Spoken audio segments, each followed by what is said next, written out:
good.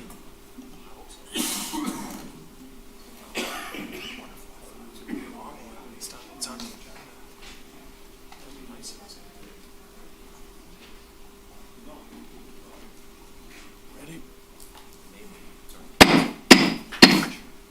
I'd like to call to order the meeting for the East Point Planning Commission for April 6, 2023.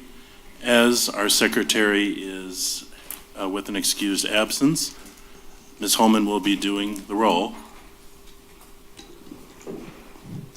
Commissioner Brohl, Present. Commissioner Lalonde, Present. Commissioner Lubeck, Present. Commissioner Moody, Present. Commissioner Naylor, Commissioner Ulinski is excused, Excused. Chair DeHunt. Here. Moving on, may I have a motion for approval of the agenda, approval of the agenda? So moved. Second. We have motion and support. Ms. Holman, please call the roll. Commissioner Lubeck, Yes. was it Commissioner Lalonde, Yes. Commissioner Brohl, Yes. Commissioner Moody, Yes. Commissioner Naylor, Yes. Chair DeHunt. Yes. We will open the first hearing of the public. If you have anything to say in regards to the item on the agenda for the 10 Mile project, we would appreciate if you would keep those comments to the actual public hearing for that. Otherwise, you can say whatever you want. Just be nice. The public hearing is now open. Does anybody wish to be heard?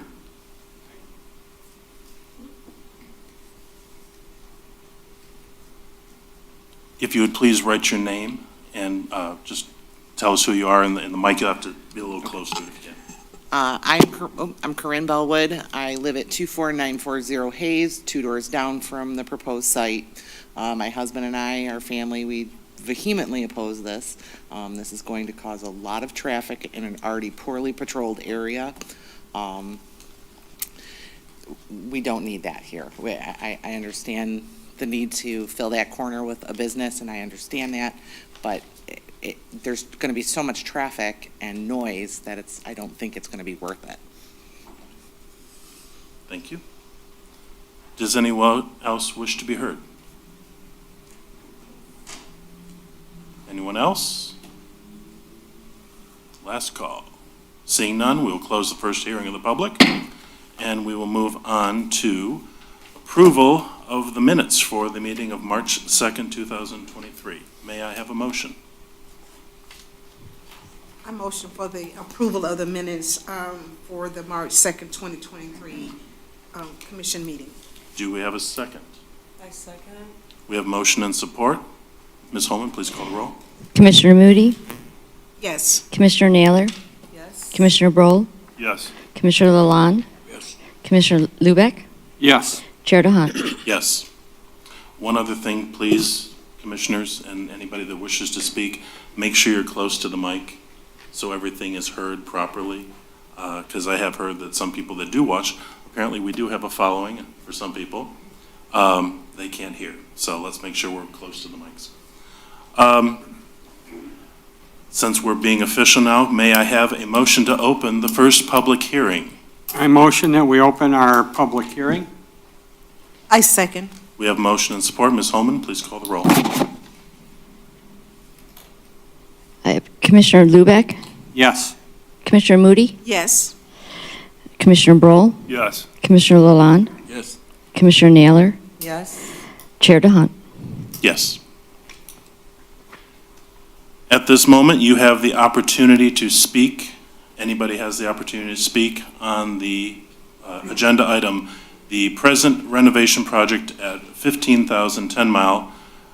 So at this point, if you have anything else to say or if anybody has anything to add, the floor is yours for 3 minutes. Does anybody wish to be heard? Oh, Mr. Myron.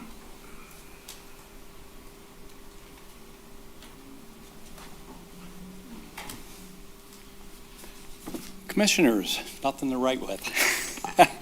Anyways, Gary Myron, East Point resident. I think it's a bad idea also for the 10 Mile and Hayes gas station restaurant. We do not need something there that causes a lot of problems with the corner. The corner creates a lot of accidents. People have gotten hit there. It's a very busy street. I try to avoid that corner as much as I can.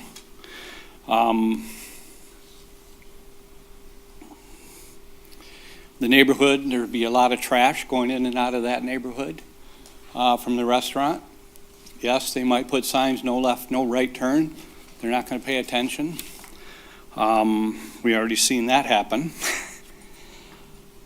Noise, there's going to be a lot more noise. They know what's going to happen. So I'm totally against it.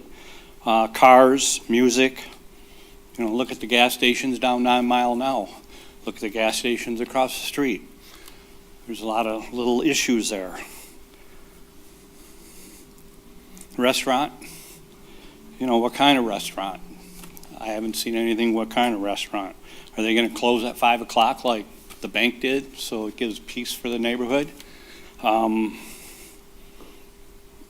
So I'm just totally against it, and we don't need another gas station here, and one that causes a lot of traffic. Thank you. Thank you. Does anyone else wish to be heard on this matter? Anyone else wish to be heard? Seeing none, we will close the public hearing, and we will move on to new I business. believe we need a motion to close the public hearing at this Nope. time. My Can I apologies, make that yes. motion? We have motion to close the public hearing. Do we have support? Support. We have motion and support. Commissioner Lubeck, Yes. Commissioner Moody, Yes. Commissioner Broll, Yes. Commissioner Lalonde, Yes. Commissioner Naylor, Yes. Chair DeHunt. Yes. Good catch. Moving on to new business.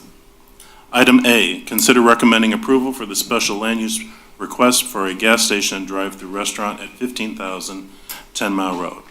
Ms. Brashevsky. Good evening, everyone. Thank you for having me. I'm here to present, many things, but on this agenda item are site plan and special land use review for the Marathon gas station and drive-through restaurant. So we've reviewed the special land use application to operate a gas station and drive-through restaurant located at 15,000 10 Mile between Hayes and Valley Avenue. I have it conveniently located on the screen just to orient everyone of where we're talking about this. This is right at the north west corner of the city of East Point. Sorry? Southeast. Yeah. 10 Mile in Hayes. Okay, southeast quarter of 10 Mile in Hayes, but in general vicinity of East Point, it's in the northwest corner. Okay. We're on the same page. Now we are. Okay, thanks everyone. So the applicant, Ultima Investment Group, who's here today, created a site plan and special land use application. The review is based off of the March 15th submittal, and both gas stations and drive-through restaurants require special land use in the B3 district. The applicant seeks to reoccupy an existing building. It's a former bank. And they will provide an addition to create the drive-through restaurant towards the south end of the parcel. The gas station, as part of the gas station, the applicant seeks to add a line of 4 fuel pumps right here. And they require site plan and special land use approvals. So we can go into greater detail about the special land use, but I have a motion, a recommended motion on page 2 of your review letter. So through pending any comments from the public during the public hearing, we recommend the Planning Commission consider the following motion. We motion to recommend City Council to deny the proposed special land use for a gas station and drive-through restaurant at 15,000 10 Mile, finding that the application does not meet the city standards for the special land use approval as cited in the planner's review letter dated March 24th, 2023, and summarized in the following findings of fact. Number 1, the project may be considered harmonious with the 2040 master plan future land use map. However, this plan was created in 2019, and more recently, the city has completed planning work to re-envision the area as a neighborhood mixed-use district. which does not allow gas stations or drive-through restaurants. Number 2, the project is not harmonious with the 2040 master plan goal to remediate, quote, to remediate potential brownfield contamination, end quote, because the development of a gas station causes real or perceived contamination, which is the definition of a brownfield, for environment, for the EPA standards, and because the underground storage tanks are historically known to leak. That's why a gas station has perceived a real contamination.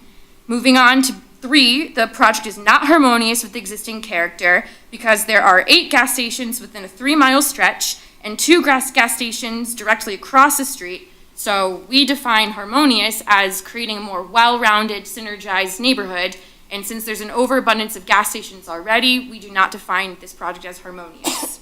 Number 4, the project is proposed to be hazardous and disruptive to the community via the potential ground and stormwater contamination, the noise pollution from the drive-through speakers or the idling cars, and odor pollution due to the idling cars or the gasoline itself. Number 5, the project is not an improvement to the community because the U.S., our country, is moving forward to becoming carbon neutral by 2050, and developing a new gas station contradicts these efforts to reduce the impacts of global climate change. And number 6, the project will most likely lead to an excessive or additional cost in public services because the project does not provide a decommission plan or a surety bond for the removal of the underground storage tank, thus potentially putting a future burden on city services to remediate the site. Let me know if you'd like to talk about the review in further detail. Commissioners?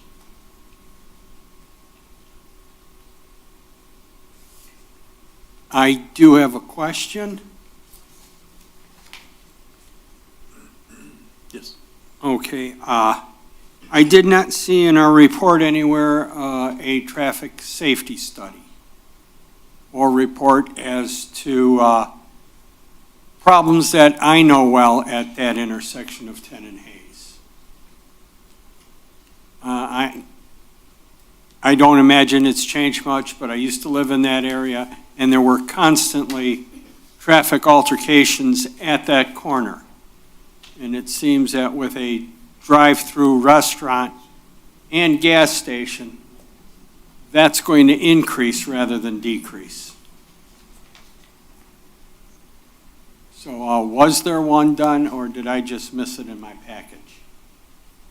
Sure. Please. If you'd like, maybe the applicant can speak to a potential traffic study, but there was no submission of a traffic study within the site plan submission. Okay. I was looking for one from our police department, not from the applicant, because they would have the historical data on that corner. Sure. Please. We do not have a traffic study, but in the site plan review, as you've noticed, in sections 5, vehicle access and circulation, we do require that the applicant, if this was to move forward, provide information on turning radii, so we know that large trucks and vehicles can maneuver in and out of the site. If that's helpful. Well, I think with your 6 points, in addition to the one that Commissioner Lubeck just brought up, brings some serious doubts into the viability of this project, let alone the fact that you've got 2 competing gas stations right across the street. Literally across the street. We're not even talking 600 feet. 2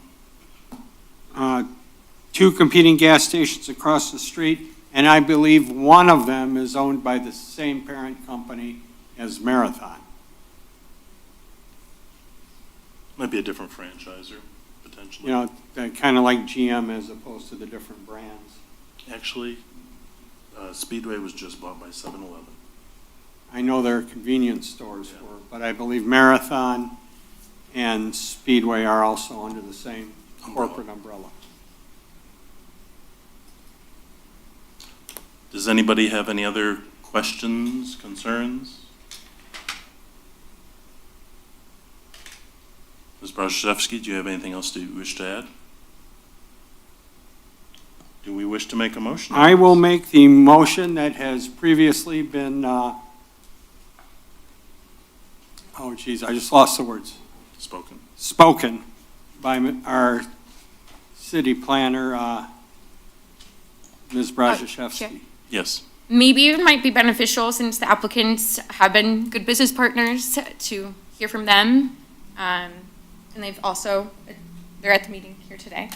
So, Gentlemen, do you Like to invite wish them, to Chair? be heard, or does anyone have anything to say?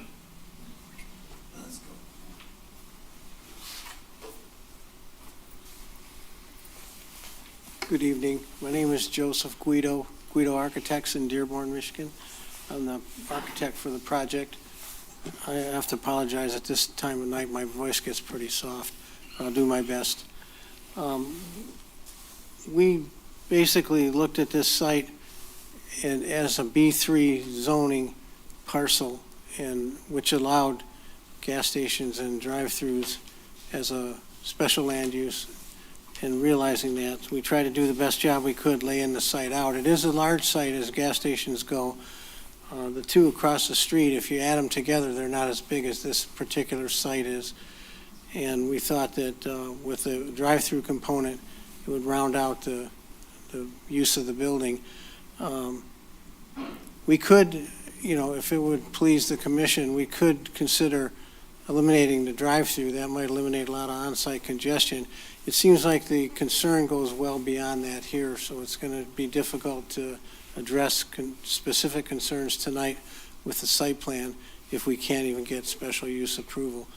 So I'd like to answer any questions that you might have specifically about the building.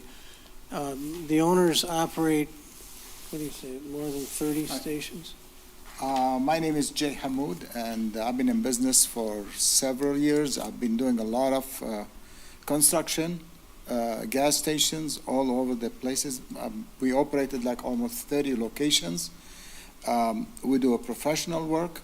I'm a jobber with Marathon. The question that was asked, like Speedway and Marathon, yes, they are supplied by Marathon, but they are two separate entities.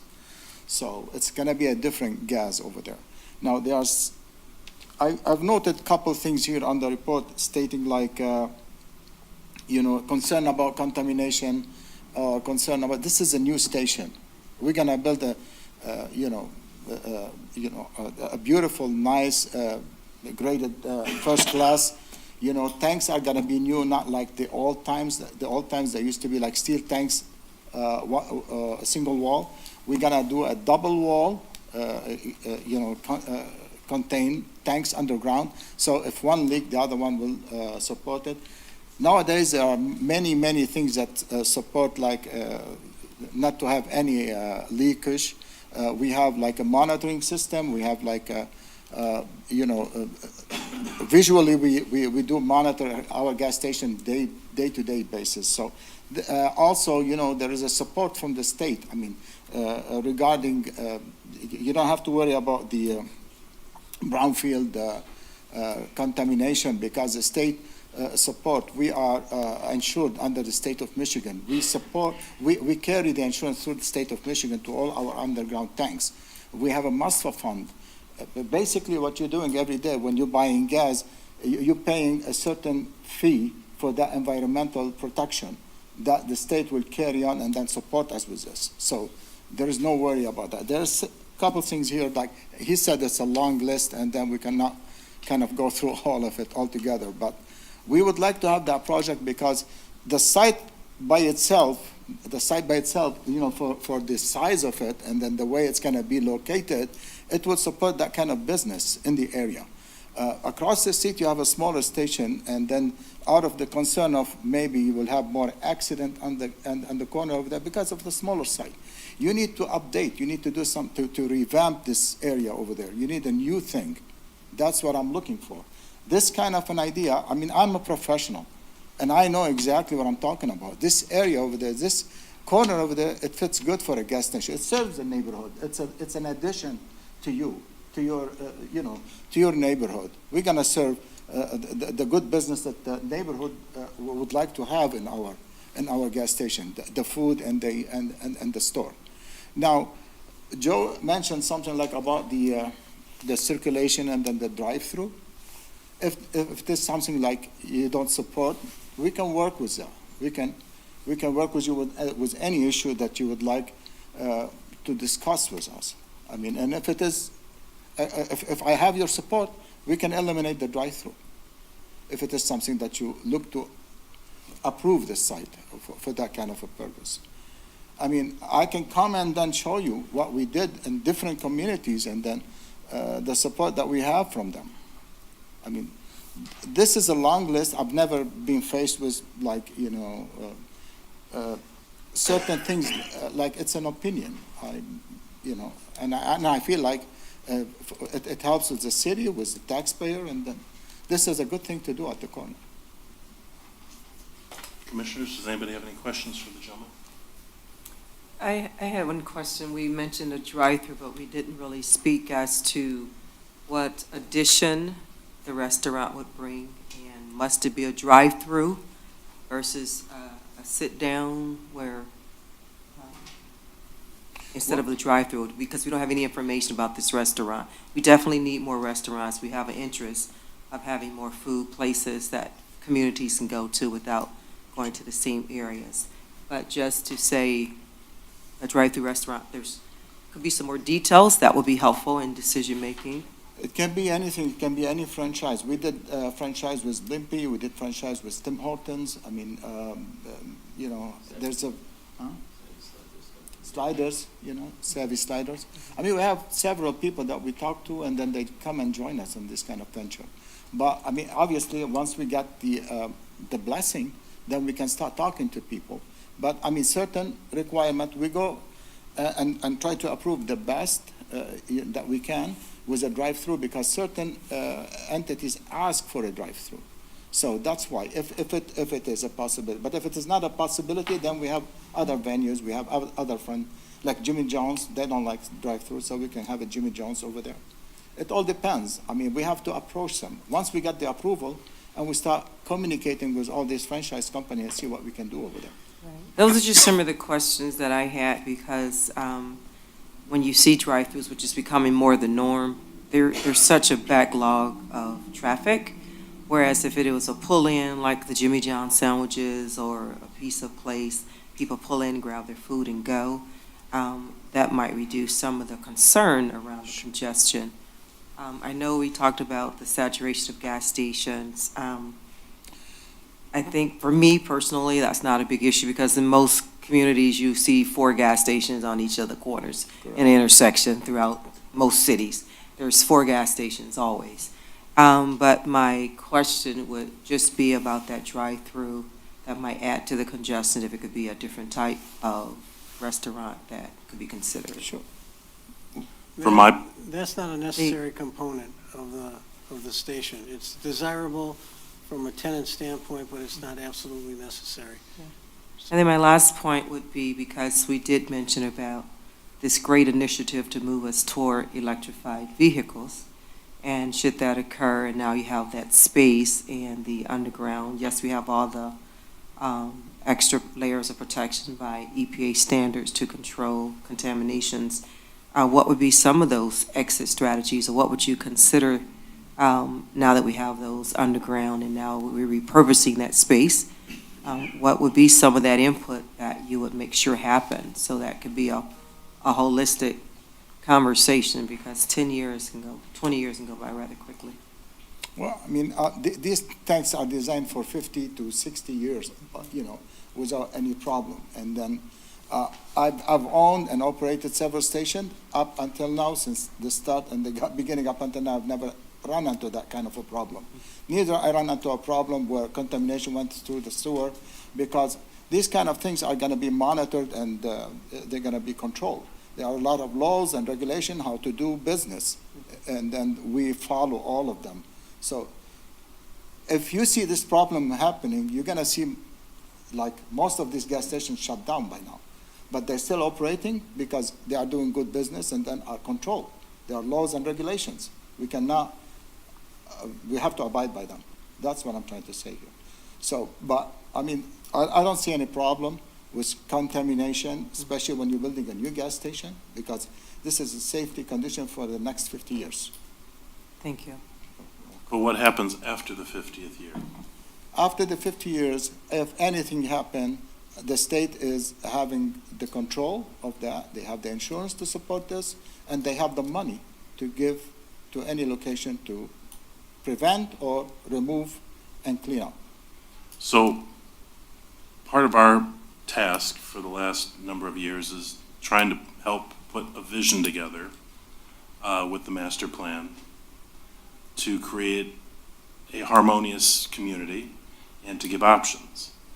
You said that you would be willing to remove the drive-through component.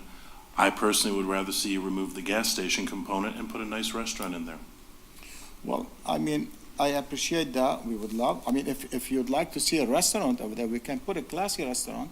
But the gas station business, because of the cost, and then as a businessman, whatever we have to invest in, it has to be kind of like, creative and then bring money to the table.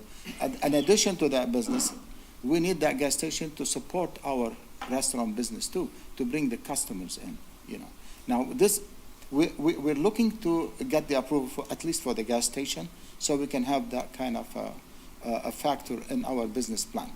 It is an important factor in our business plan to make it work, And the restaurant will be a complementary thing. It will, both of them will help each other. So we can survive and then prosper for the longest time. Commissioner Lubeck? I guess I have a question about the market research you have done that says you're going to be very successful with a gas station at a location where there's 2 gas stations immediately across the street, and neither one of those are ever filled to capacity. Well, I mean, if we had traffic lined up for miles to get into those 2 gas stations, I could understand saying maybe we need another gas station on the corner.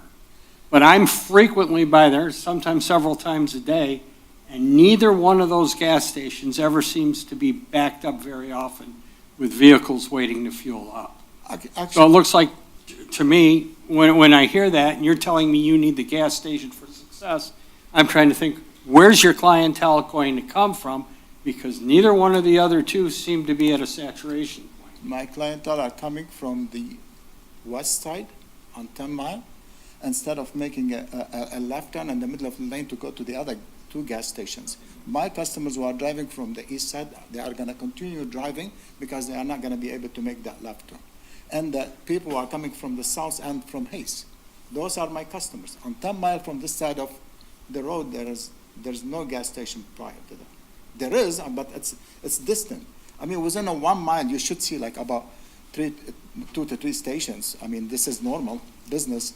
And why is that? Because it brings competition down, because you want your prices to be competitive. And then that's how you bring your prices down, by the competition among those gas stations.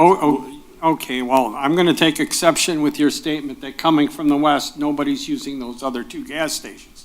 Because I routinely come from the west and use one or the other of the gas stations. And yeah, you're right, competition-wise, I'll stop at the one that's a penny cheaper. Exactly. So I save maybe 15 cents on a fill-up. But if you had the That's option, kind of ridiculous. if you had the option of turning right into the new station, you might take that option versus going into the 2 on the north side. Because right now you go there because there's no option on the south side. And you said 2 to 3 stations within a mile. You've got 2 right next to each other. Yeah, but I You mean, on the other You side. didn't satisfy my, But on the my other side, curiosity. plus, I have a bigger site. It's more convenient to come in and out of this site comfortably. I have more parking spaces than the other 2 stations adjoined. If you see the size of this lot, it's bigger than the 2 stations together. So this is where the convenience comes. This is where you're going to see traffic coming in and out of this site comfortably without any accident. You see the accidents over there, I don't know, I've never seen the report, but if somebody mentioned it, maybe because of the jam and then the way you want to go in and out over there to those small gas stations on the corner. But you've seen them. You've seen gas station, like 4 gas stations on the same corner, and it's competitive. It's the way business is, and it's a different brand. It brings a different clientele. At one time, there were 3 gas stations on the corner of Groesbeck and 10 Mile. Now you're rendered down to 1, because the Valero across the street, I believe, has closed, and the one on the opposite corner closed years ago and has turned into a used car lot, because that intersection obviously could not support more than 1 gas station, because if they could, they'd both be open. And that is a far more trafficked street than 10 Mile. What I've seen in the planning, part of the planning is to kind of consider new business because it's going to live for a longer time. The old business is going to go. I mean, if you have a small gas station, like Pack gas station, like they have all tanks, they need to update, and then they cannot afford to do that, they're going to go away.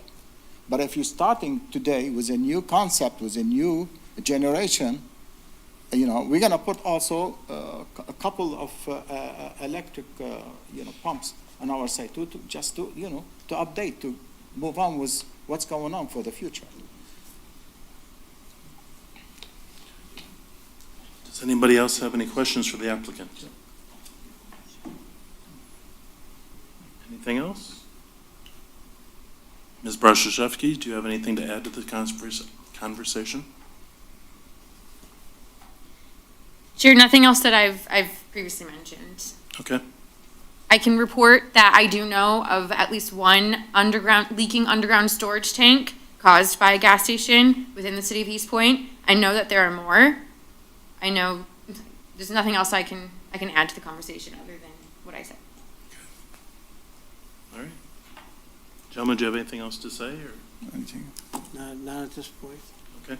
So Thank you. just so I can be clear, so you're saying because of the modernization and processes of opening gas stations, the contamination is less of a reality than it was back in the day, and some of those older stations that we may be seeing close is due to the fact they're not able to do the implementations to come up to current standards. And it's okay, just Yes. to make sure. I just see a lot of the new closing ones, tanks- and I hadn't seen that before. Yeah, the new tanks are fiberglass, they are not steel. They are double walls, because if one leak in the inside, it's contained in the second one. There's a monitoring and a flap in the tank that controls if there's any leakage, it will give you a signal right away. Interesting that. All right. Thank you, gentlemen. Thank you. Commission, do we have anybody wishing to make a motion? I will again restate my desire to make the motion that was read earlier by Ms. Brzezinski to deny the special land use. Mr. Albright? Mr. Chair, just for further clarification, I would just add that that is the recommended motion that's contained on page 2 of the McKenna report dated March 24, 2023, and it contains 6 specific findings of fact as well. Yes, that's the one that Ms. Brzezinski read word for word earlier this evening. Yes, thank you. That is the motion that I am making. We have motion. Do we have support? Support. We have motion and support. Ms. Holman, please call the roll. Unless there's further discussion. Is there further discussion? Seeing none. Ms. Holman, please call the roll. Commissioner Lubeck, Yes. Commissioner Lalonde, Excuse me, yes. Commissioner Broll, Yes. Commissioner Moody, Commissioner Naylor, Yes. Chair DeHunt. Yes.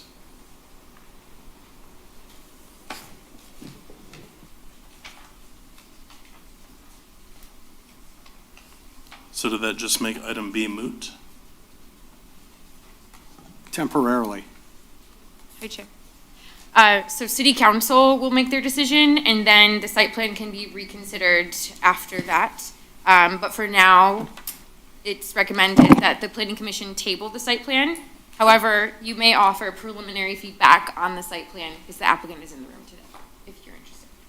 I will make a motion to table the site plan for 15,000 10 Mile Road until after the determination has been made about the special land use by city council.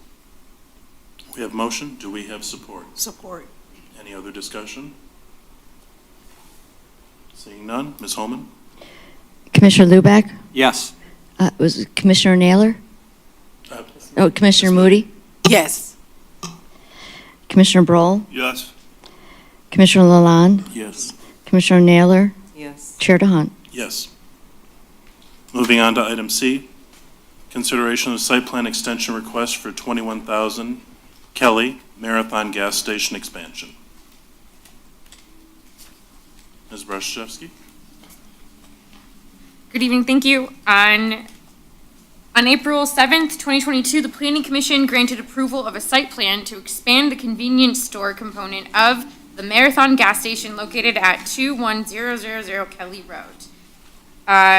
In our zoning ordinance, we have a standard that says if the applicant has not submitted a building permit or commenced construction, then the site plan expires in 1 year after receiving Planning Commission approval. Therefore, the site plan would expire April 7th, 2023. The applicant requests a 1-year site plan extension, and they must provide a submitted revised site plan by they must provide a submitted site plan with the conditions outlined in the planner's letter dated April 6, 2022. Just so you know, planning staff has already been working with the applicant, and they've already resubmitted their site plan. Due to the ongoing efforts of the applicant to maintain communication with the planning department, the planning department recommends to grant a 1-year site plan extension. This would grant the applicant the flexibility to submit their site plan by April 7th, 2024, although it is recommended that the applicant submits prior to that. The relevant ordinance is listed in the packet, and the sample motion is also listed as well. The applicant is here today to discuss their project. And the sample motion that the planning department has crafted is we motion to grant a 1-year extension to 21000 Kelly Road, Marathon Gas Station Convenience Store expansion, by which the developer has until April 7, 2024 to submit a revised site plan or file for a building permit. Thank you. Mr. Lubeck? Can I ask a question on this? I was not a member of this commission when the original approval was given on this. But I believe from information that was provided to us by a member of the public at our last meeting, that this is a location that is substantially in violation of our sign ordinance, particularly rope lighting. And I'd like to know how a business that is in violation of our ordinances can be considered for an expansion. Ms. Brashevsky? Perhaps our city attorney, Mr. Albright, would be able to address that. I think that could go to, because in order to grant this extension, there must be a finding of good cause. I was going to recommend in the motion tonight, if the commission is inclined to make a motion to make this 1-year extension, there also has to be a finding of good cause as contained in section 50-46. So that may be something to discuss among the members, that there is not good cause to grant this extension. And I don't know if the applicant is in the audience, the commission may want to ask those types of questions. I myself was thinking 6 months seems far more appropriate than a year, because we've already had a year. Actually, it's been longer than a year, hasn't it? Chair? Yes. The zoning ordinance has the ability for applicants to request an extension up to 1 year, or 1-year extension. That's why we wrote the letter as such. But if we were to hear from the applicants today, I think we would hear that they do not need 1 year at all. They might just need 1 week. They're in the room today. Okay. I find it interesting, if they only need 1 week to get this done, what have they done with the last 52 weeks? You're talking construction. That's a broad question.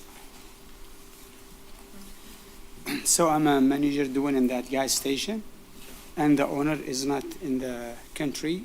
He left to Turkey, then he's coming back.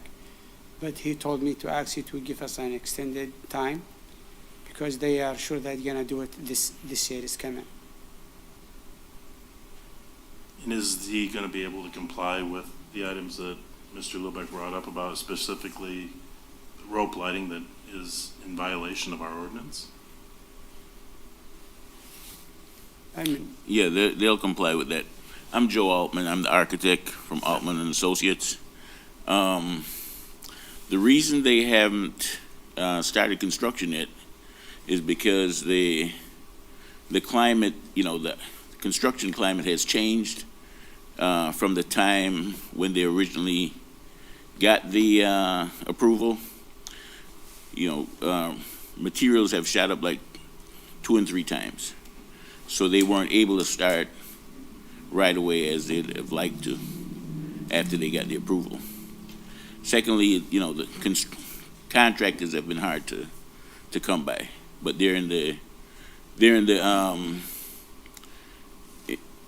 since a year's time, they're in the good area now where they have remedied that situation with the increase in costs, and they're able to get contractors now. So they're respectfully asking for this extension so they can move ahead. So how much time do you actually need? Do you need the full year? With construction projects, if they get their building permit within a month, which would be maybe the end of May, they'd probably need another 10 months to first get the contractors on board and then build the project. So yes, a year would be reasonable.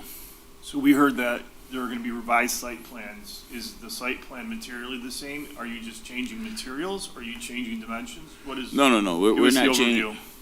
changing. We're just going according to recommendations of the approval that we received last year to add a bus stop in front of the site and a few other minor changes that were approved at that meeting. So it's nothing extensive. Does anyone else wish to With- hear? I don't know the answer to this. Would that mean that we will review the site plan again? No, those items were already approved. We just have to acknowledge that we're going to do that and put it on the new site plan, is what I'm understanding. Ms. Brzezowski? Hi, thanks, Chair. So on April 7, 2022, Planning Commission approved a site plan with conditions. And the applicant must submit a revised site plan with the conditions of approval and pull a building permit within 1 year of the Planning Commission's decision.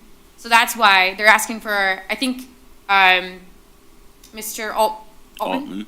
You said you needed, well, you already submitted plans a couple days ago, so staff has to review that. So, I mean, you really just need a week, I think, extension. But to pull a building permit, Right. maybe a month, you said? A month, yeah. Okay, so the project's moving forward. They've aligned all of their materials and found a contractor. They're looking for a 1-month extension. Construction will be complete within a year. Yeah.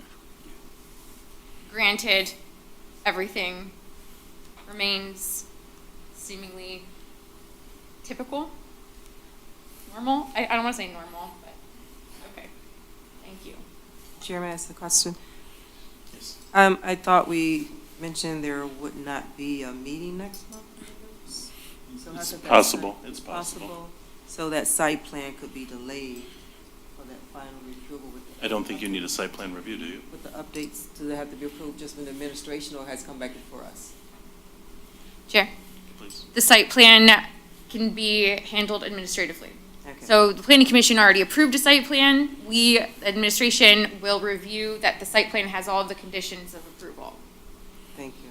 Thank you. Does anybody wish to be heard on anything else? I'm going to ask a question of the city attorney. Does that explanation meet the requirements you were looking for that you mentioned earlier? I think that could qualify as good cause to grant the extension, yes. Okay, thank But you. But I also think that we have to hold the applicant true to their word that the rope lighting issue is also going to be remedied as well. But I think, based on the representations that are part of the record, that there appears to be good cause. But ultimately, that's for the planning commission to determine. Does anybody wish to make a motion on this? I would make a motion that we approve the extension of the site plan in order to obtain the permits. Mr. Albright, do we need to include about rope lighting in there as well, or? No, I think the applicant, that's been impressed upon them that will be addressed. And they've responded that it will be. All right. So it's part of the record. I'll second that. We have motion and support. Any further discussion? Ms. Holman? Commissioner Naylor, Yes. Commissioner Broll, Yes. Commissioner Lalonde, Yes. Commissioner Lubac, Yes. Commissioner Moody, Yes. Chair DeHunt. Yes. Thank you. Thank you. Thanks. The last item in new business, I am actually going to punt over to Commissioner Lubeck. Thank you, Chairman. In front of you this evening, you found a piece of paper with several shades of green arrows, East Point Excellence Awards.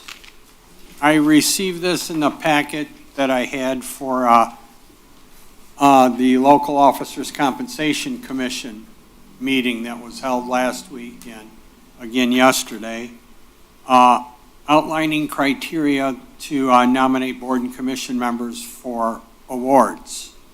And immediately one name came to mind, Tim Palazzola. So this evening, by way of this new system, I am nominating Tim Palazzola for a City Council Excellence Award. Thank you. Need support for that nomination and a vote. Well, you're nominating him. Yes, We need to make a motion to nominate him, correct? and I believe that's what I have just done. All right, so we have motion. Do we have support? Support. We have motion and support. Ms. Holman? Or do we want to discuss this at all? I don't think anybody needs to doubt Tim's. Do we need to discuss Tim's contributions to the city and his time on the planning commission? Do we need to discuss this? I think the man deserves a bronze plaque on a park bench somewhere. Yes, we all do.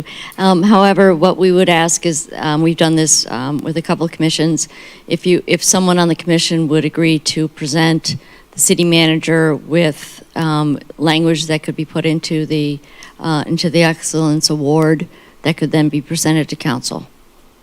You went down this rabbit hole, Commissioner Lubeck. It's on you. It's on you. If that is the desire of the commission, then that will be done. Do we all agree on that? Yes. Yes. There you go. As long as I don't have to put in the whereas and the heretofores. Is that sufficient? Yes. All right, so we have motion, I believe we have support. Ms. Holman, please call the roll. Commissioner Lubac, Yes.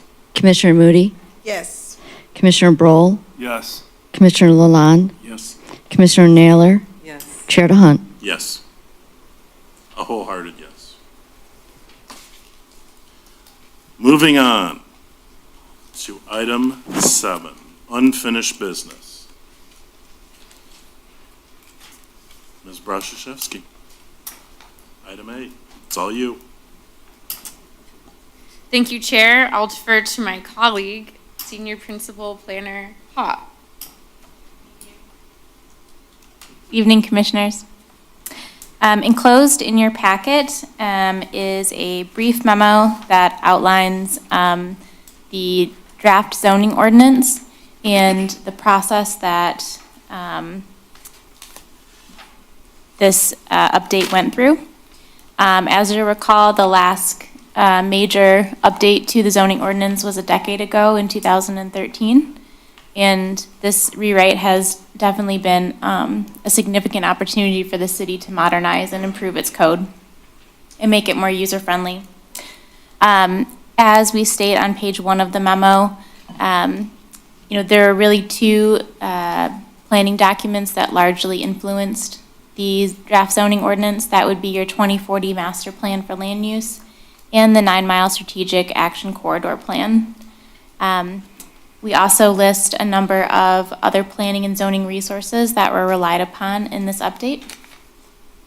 And on page 2, there's a detail of the civic engagement that occurred throughout the past year in order to draft this ordinance. And that includes the steering committee, which met 7 times throughout 2022, the public outreach at the Gratiot Cruise, numerous public meetings with the DDA and Planning Commission, and then ongoing discussions, tours, and meetings with RRC and Macomb County. And then, of course, most recently, as you recall, in January, there was a public hearing on the draft ordinance, and the Planning Commission, of course, deliberated the ordinance at that meeting, and then there was a continued discussion on February 2nd. The draft ordinance is the same, dated February 15th, 2023. That this was the same ordinance that was presented at the March meeting.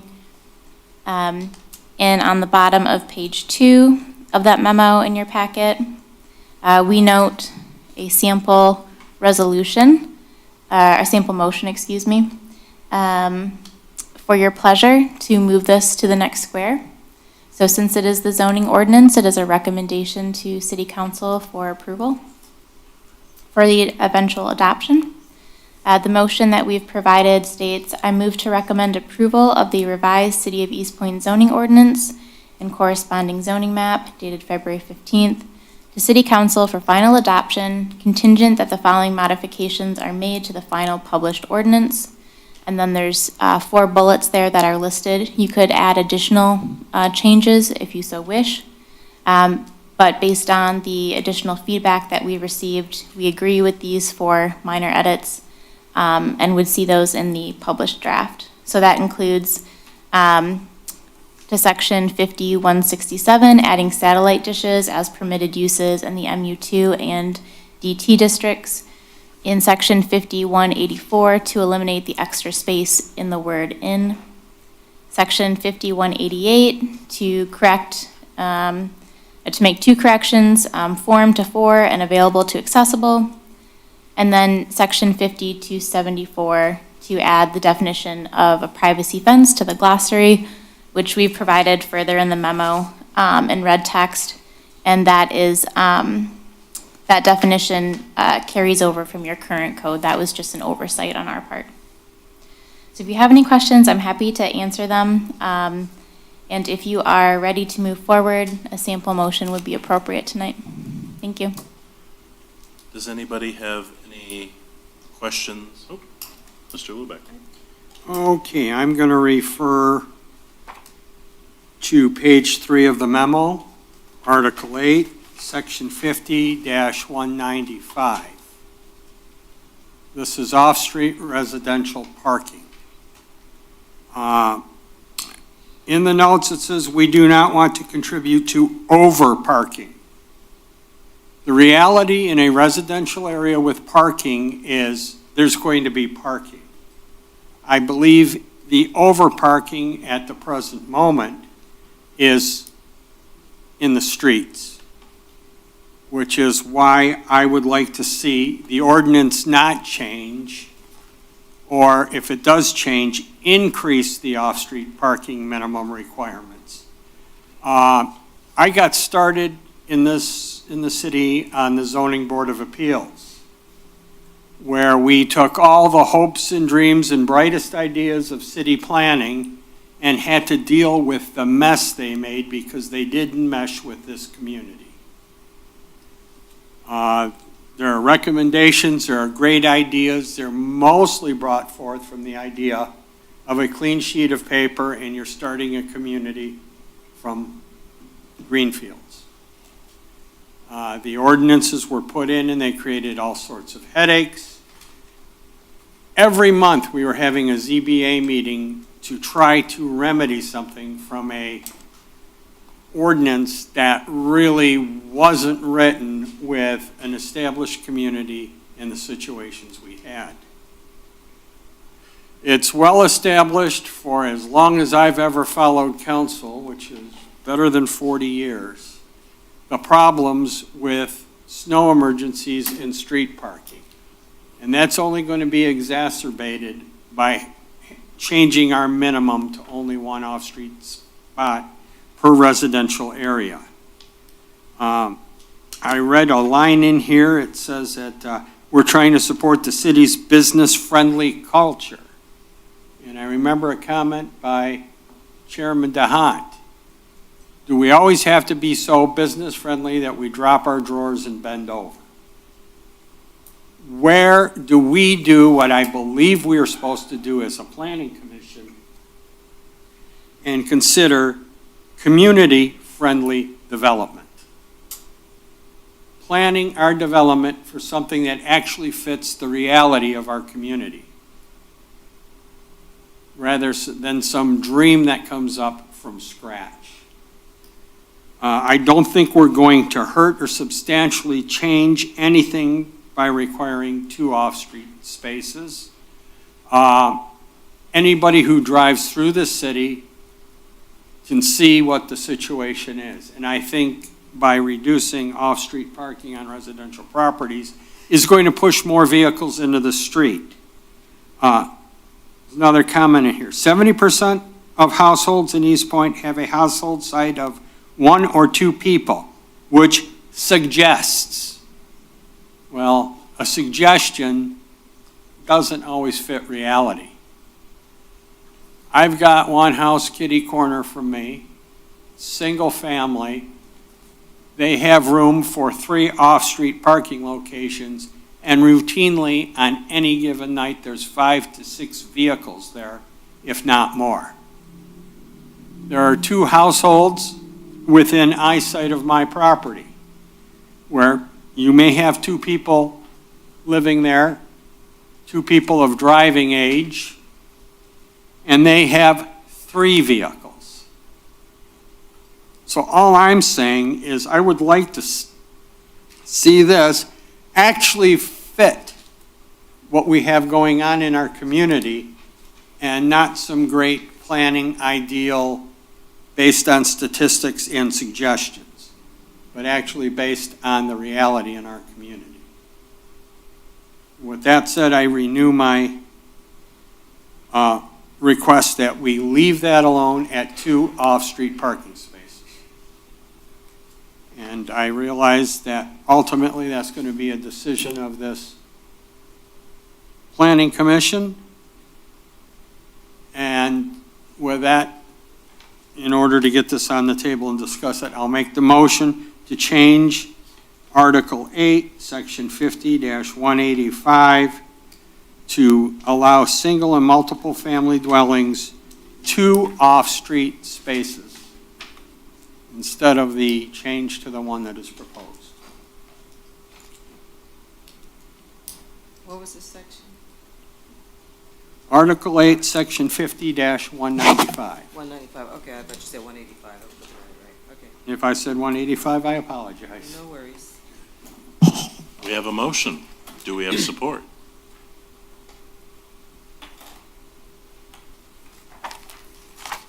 I think we're all looking it up right now. Can we get a minute? Okay, it's on page 3 of the memo of March 29th from Ms. Hall. No, I mean in the actual, 59 of the zoning book.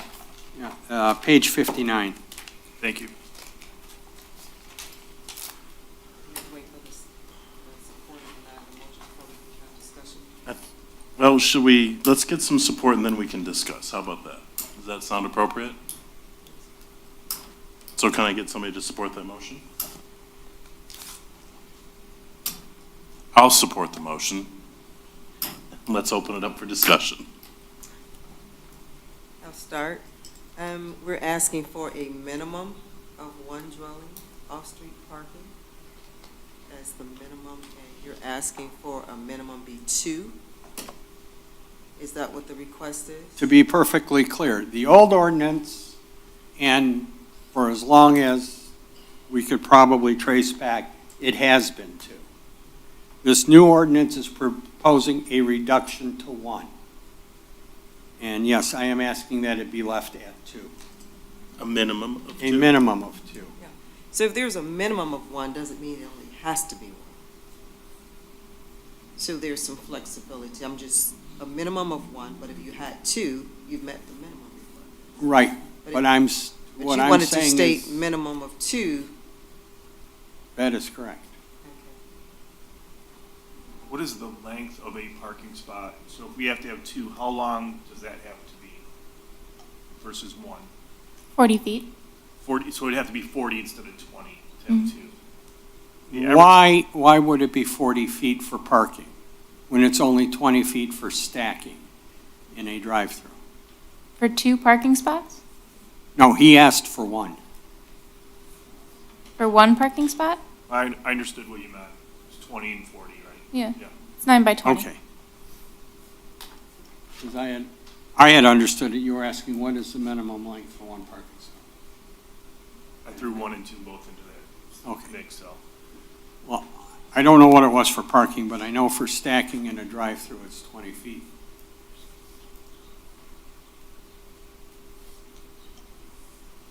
Do you have some input, please?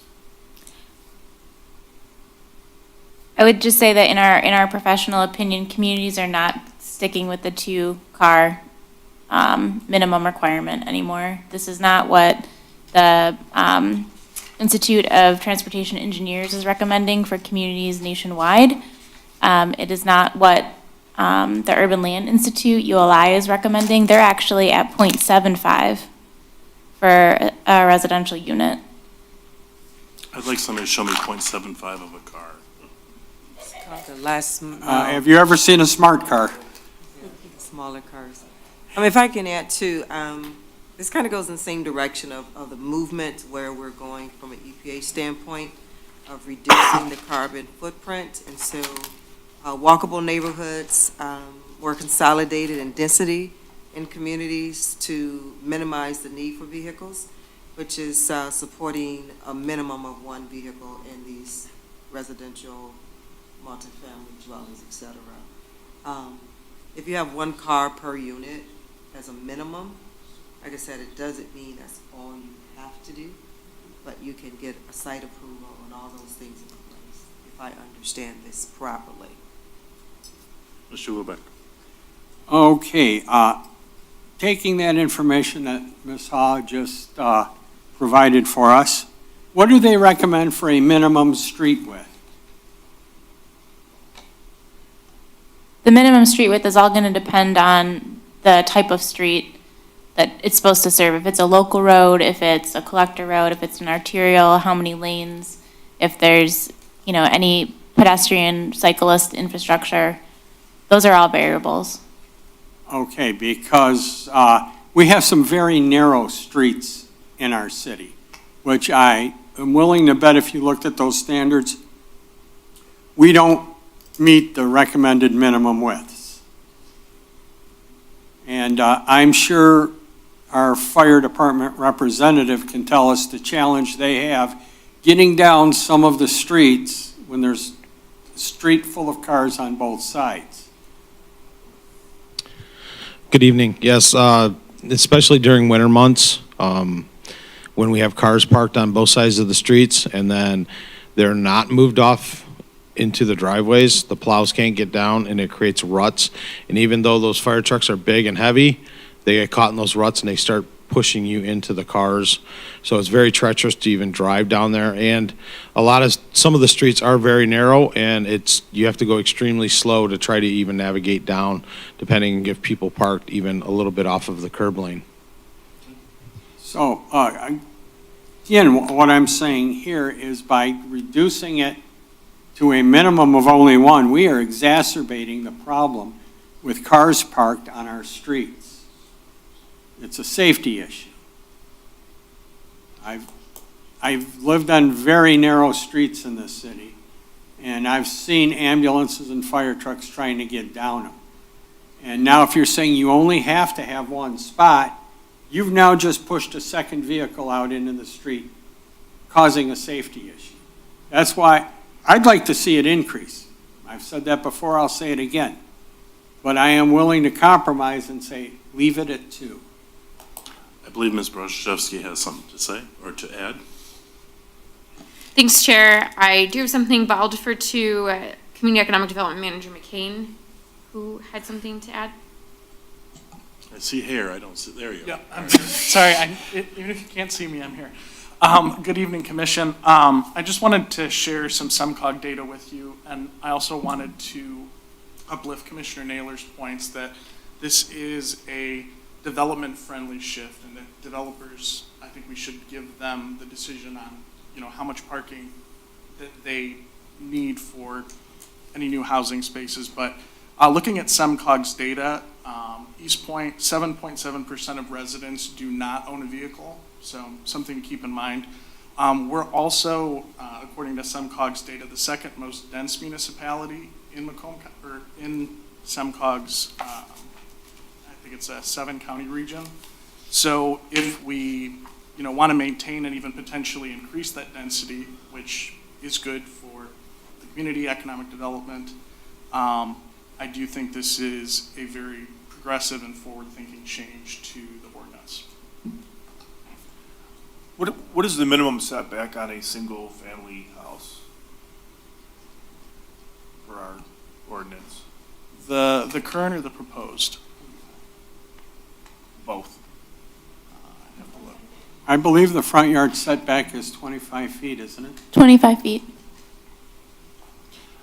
Well, my 2 cents in this whole thing is I think we have a matter of semantics here. It's a minimum of 1, it's a minimum of 2. So a minimum of 1 could potentially be 5. We're not capping it. The minimum of 2 could be 5. So I think what we're discussing is semantics. So I don't see any issue with leaving it alone, quite frankly. I mean, is it going to cost us millions of dollars in potential growth and revenue? I seriously doubt it.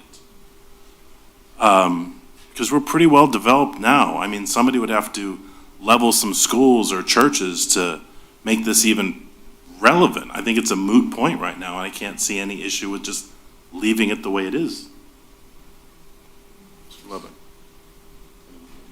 it. If I can also add to my comments, we have in our ordinance that you are not allowed to park in an unpaved spot with off-street parking in residential areas. We have a snow emergency ban which says you have to get your cars off the street, which means if you have someone that has 2 vehicles and is in a newly built property with 1 off-street spot, we force them into a violation situation. Mr. Broll brings up a good point with a 25-foot setback. So we're going to take the first 20 feet from the sidewalk towards the house, satisfy the requirement of the 1 space off-street parking, and everything else is going to be unpaved. I really don't see where we're going to see a significant impact. Everyone's saying, well, the developers can do more, they can do more, they can do more. Yes, they can, and they probably will.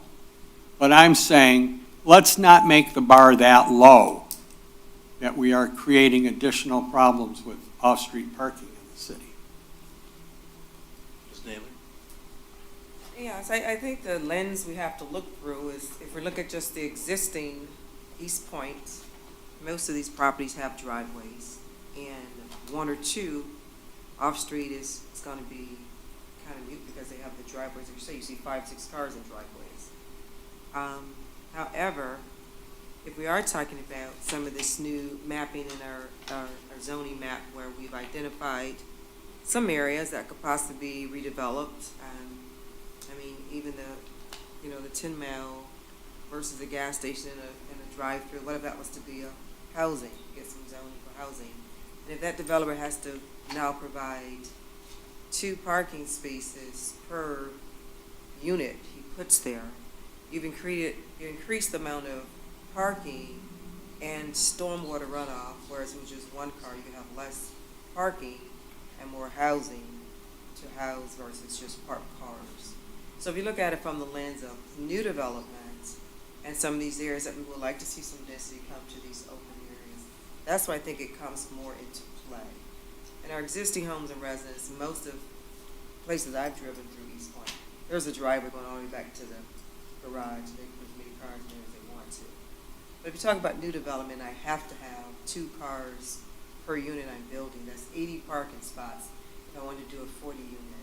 You need to be at about 40 to get more of the tax credits and things of that nature. So you've just been restricted with the land use because you have to allocate so much to parking. And increase in the size of parking structures, there's more cities that are moving toward reducing parking structures and or permeable space so that there's less stormwater running off of parking spaces. So that's just another lens to look at it for the new development. I don't know how much it really applies to existing. Because if it's 1, you got a driveway already, one bad, how many parking in the driveway?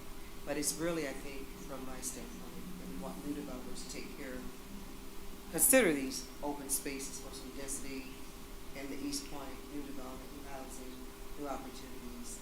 I think that's what would maybe come more into play. That's my Ms. Haw, or thoughts. Ms. Haw or Ms. Brzezowski. So let me ask this question. Is it possible to establish a minimum of 2 in a residential district, and then any new development going forward, make that a minimum of 1? Is it possible to do that? Well, I would think that it would probably, there's going to be complications with that if someone's like improving X amount of their home or doing a rebuild, or what triggers that. So I think maybe a more uniform way to do that would just be to have the ordinance as proposed with 1 minimum parking space. Chair, if I may. Please. Ms. Naylor brings some good points up. And the one issue that I'm struggling with, however, is if there's a standard that is moving towards less parking, that's probably not for to your point, it's probably not for single residential, right? Because if you do have 2 cars and you have a snow emergency, then what do you do if you only have 1 parking spot? Can you address that? I mean, how can a standard go to 1 and yet you have a snow emergency? Is that for southern states or something? I mean, I'm struggling with that. Well, I think there's 2 things at play. One is that you are a largely built-out community. So if someone's going to be doing a housing rehab, they're likely going to keep the driveway or the garage. Or if it's brand-new single-family construction, they're going to want to have at least a 1-car garage as an amenity to sell the property. So you're not looking at just 1 parking space. You're at least looking at 2, maybe even 3 on the site, likely. In the, rare event that there is a snow emergency, like we're really planning for, those kind of once or twice a year situations. And I think that people tend to just rely on each other in that instance, and maybe they can park it in their neighbor's driveway that has available space. If we always plan for like that 1% chance of something happen, then, our streets and our communities would look entirely different.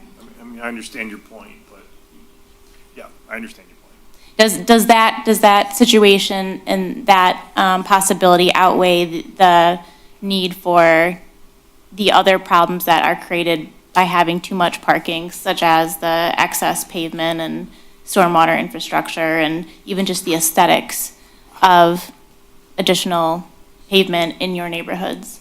Yeah, and the other thing too that there's a trend. So a lot of people I know in my neighborhood, they Uber. They don't have a car. So I think the trend is actually more towards less parking, less personal vehicles. So I think the trend is that way as well. Mr. Lubeck? Again, I object to the statement of excess parking. Saying we're having a minimum of 2 on residential properties is suddenly going to have this influx of people parking is not true. The same number of vehicles are going to be there. It's just the location of where they are going to be parked. Now, Ms. Hall, you just mentioned something about 1%, and a little bit earlier, Mr. McCain said 7%. So we are gearing this new ordinance to 7% of our community, and, pardon my French, but to heck with the other 93%, is what I'm hearing. I believe that the statement was that it's 7% don't own a vehicle at all, but there are a sizable percentage, I would believe, that are a one-car household as well. So it's not just 7%. Please. If we look at our existing community as a whole, I mean, like I say, what I drive through, most people already have driveways. So I guess I'm trying to understand, if we're trying to be forward-moving and we want new development, if someone's going to build a single-family home and do not have a driveway and a garage, it's highly likely they're going to have a hard time selling those single-family homes. I mean, you go to any new development of single-family homes being built, driveways are included. So I think it really has the impact on the types of houses. I don't know if we want to do a 2 code, if it's single-family or multi-unit. The driving, as we know it, is being minimized. If you do any mobility research, it is minimizing, and it's minimizing quickly, which is why Ford Motor Company is downtown at the train station looking at mobility solutions, because it's going to be more ride-sharing than ever. Look at the airports. They all have ride-sharing components that didn't exist in airports before. Cars are not going to be used in the same capacity that we've used for our transportation and mobility, because we all are focusing on this carbon footprint by 2030. So you're looking at 7 years of having a massive change to EV, and then from 2030 to 2020, reducing that even further. So the ordinance is not just for today, and I don't think we're excluding our residents that are existing today, because most have driveways. So if we said 1, again, we're saying the minimum, not that's the maximum. So if it's minimum 1, they want to put 2 in there, they got 2. It's mainly for new development, I think, than existing. Our existings, I don't believe, are impacted negatively, but we don't want newcomers being restricted to having 2 parking spaces per unit. It could really impact development, and the amount of parking lot will be seen for that to be met. I said it before, right. I'll say it again, it's a matter of semantics. Yeah. Minimum 1, minimum 2. I can go either way on this, quite frankly. I see Commissioner Lubeck's point, I see Commissioner Naylor's point. And the one thing that I can say is, wouldn't you agree that this is a living document, that if it needed to be adjusted at a later date, and we found that a minimum of 1, in fact, did create a problem, that we could adjust it at that point? Even though what Commissioner Lubeck is saying is is trying to head it off at the pass before it could potentially happen. But it could be adjusted. Always.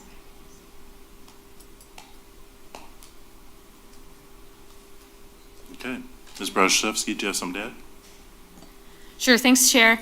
I just want to reiterate Senior Principal Planner Hawes' recommendation. So our role here is to advise you on what are best urban planning practices. So we provide our professional opinions, but we also provide information from the Urban Land Institute and the Institute of Transportation Engineers, and also redevelopment ready community programs requirements. So that's our role here as we make our recommendations to you. And I also want to put into the room that this ordinance is generating a lot of momentum and a lot of awareness from not only our redevelopment ready community planner, but also cities around Michigan. So the precedent that we make here will go a long way and speak volumes to what a new modernized zoning ordinance looks like, and what the city of East Point wants to stand behind when we create, like you said, our harmonious, well-rounded, high quality of life city. It's nice being at the forefront, but that's not necessarily the entire goal here. But it's nice to be at the forefront.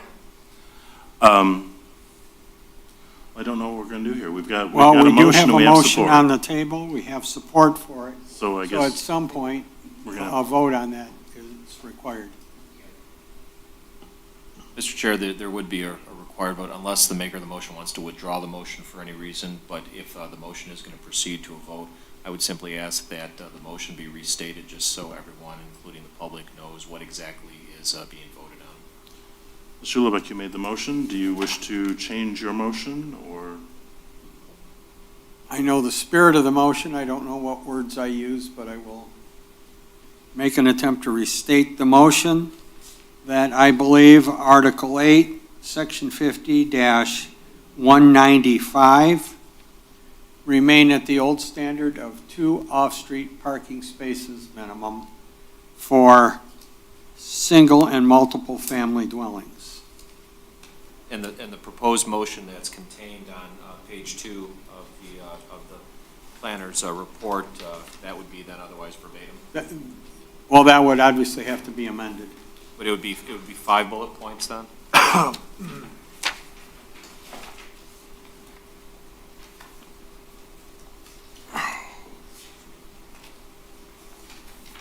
Yes, that, at the point in time that that motion is made, which it hasn't been made yet, would have to include any additional changes because I am not done yet.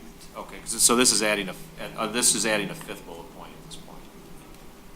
If approved. If it passes, yes, it would add a 5th bullet point. Thank you. All right, and I believe we had support on this. So, Ms. Holman, please call the roll. Commissioner Lubeck, Yes. Chair DeHunt, Yes. Commissioner Broll, No. Commissioner Lalonde, Yes. Commissioner Moody, Yes. Commissioner Naylor, No. So I believe that the motion is passed to leave it at 2. Is that, am I understanding that's what just happened? Yes. 4-2. Yes. So we would have to add That to the 5th, that would be the the next 5th bullet bullet point. point. And again, because I saw Giles drop over there, it can be adjusted in the future if we need to.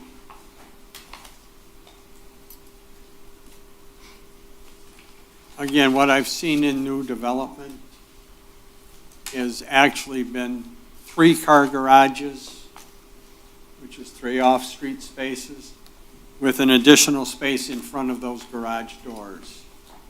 And I've seen that in many communities on new development. Anything else? Before? Yes. Okay.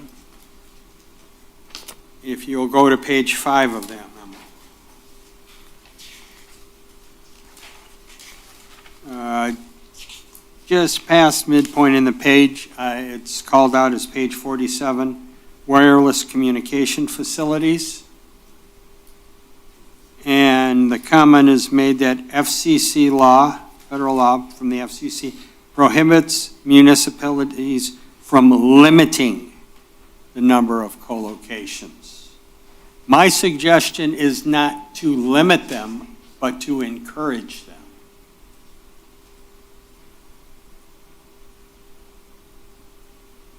In that any new towers built, at least at the point of being built, have the ability for co-location of 3 carriers.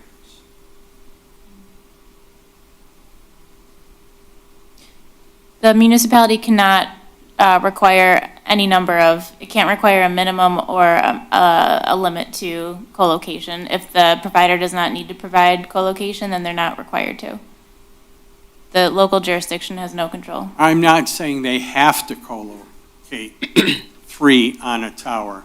I'm saying that any tower constructed needs to be able to accommodate not less than 3. I don't see how we could require that.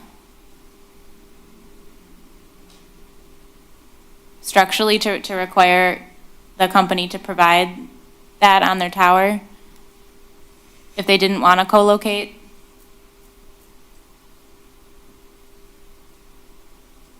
But you are telling me federal guidelines say that we cannot have the ability for 3 on a tower. We cannot mandate that as part of a new tower. Okay, I'd like to see that in the federal law. Okay, we can provide the act for you. Because as I stated in my email, let's face it, cell towers are not the most attractive items in any city. And in one city to our south, you see a proliferation of one carrier towers, probably because of height limitations. And I know that we have several towers in our city that have 2 or 3 carriers on them. And that's what I'm trying to encourage, putting more carriers on one tower.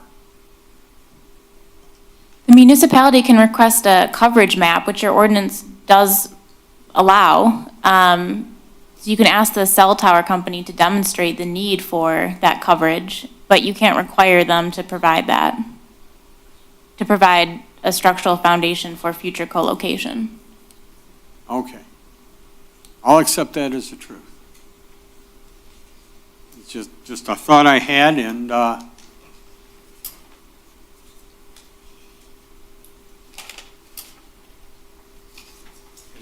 Yes. Yes. On page 4, under section 50-167, I'm new here, so I'm just want to ask this question. When you stated regarding the satellite dishes, you say agree can add satellite dishes as permitted use in the MU2 and DT districts. Should that not be placed on page 19? Should that not be added on page 19 under the M2 DT with the letter P as being permitted? Yes, that is one recommendation that we're making to edit. little history on that. That was a concern that I brought up, that in that area, they were not going to allow satellite dishes. But I know the future of communication is changing, but at present, there are certain retailers and certain other operations like lottery and stuff that are using satellite links between the individual locations in a main or central location. And it just seemed when I read that we were making it difficult for those kinds of businesses to try to locate in those districts if they were one that was dependent upon a satellite link. And I believe the city planners looked at that and realized that that's probably a good idea to not make it difficult for businesses that are dependent upon satellite links to have to jump through a lot of hoops to get the satellite dishes they need to operate. So just so for clarity, just to Ms. Moody's point here on page 19, it needs to be put under DT satellite dishes. It will be a permitted use. Yes, in the recommended motion, the first bullet, the section 5167, add satellite dishes as permitted uses, that would be the change to the table where it would say P.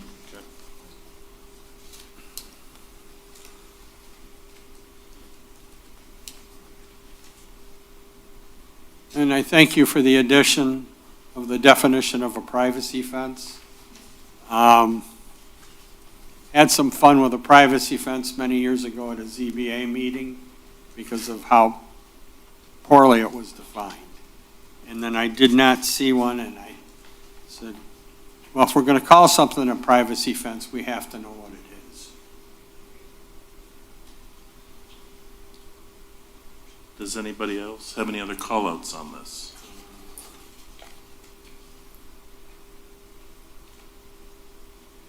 Okay, I'll bring up two that are on page 6.